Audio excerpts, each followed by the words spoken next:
When I heard Virginia Governor Ralph Northam, who's a pediatric neurologist, describe during an interview the process by which doctors determine to shelve unwanted abortion survivors, it hit painfully close to home to me. About third trimester abortions, he said, and I'm quoting, "If a mother's in labor, I can tell you exactly what would happen. The infant would be delivered. The infant would be kept comfortable. The infant would be resuscitated if that's what the mother and the family desired." Governor Northam was right. This is exactly what happens. I know because I cared for a dying baby on the other side of that decision. My experience was 20 years ago, but as Governor Northam made clear, this is still happening today. I was a registered nurse at Christ Hospital in Oak Lawn, Illinois, when I learned that it committed abortions into the second and third trimester. The procedure, called induced labor abortion, sometimes resulted in babies being aborted alive, and if they were aborted alive, they were allowed to die without any medical care or intervention whatsoever.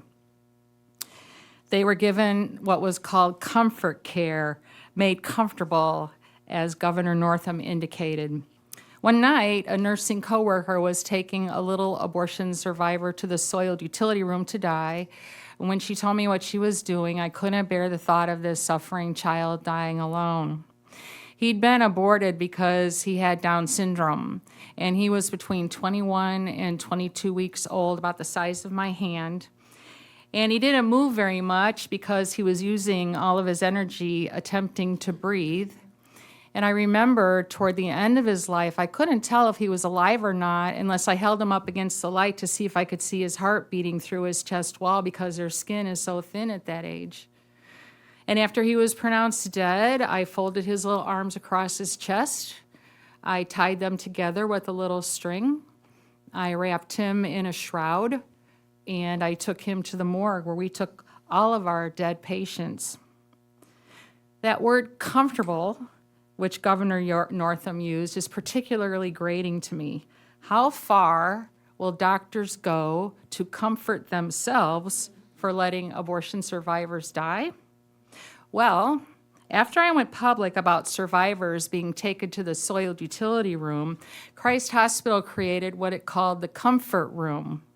This was a small, nicely decorated room, complete with a first photo machine in case parents wanted professional pictures taken of their aborted babies, baptismal supplies in case they wanted their aborted babies baptized, and a foot printer and baby bracelets in case they wanted keepsakes of their aborted baby.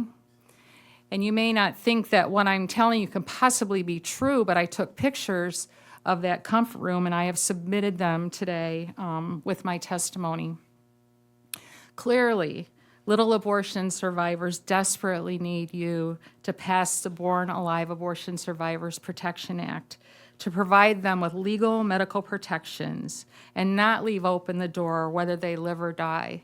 It is hard for me to imagine that any legislator would be comfortable with infanticide.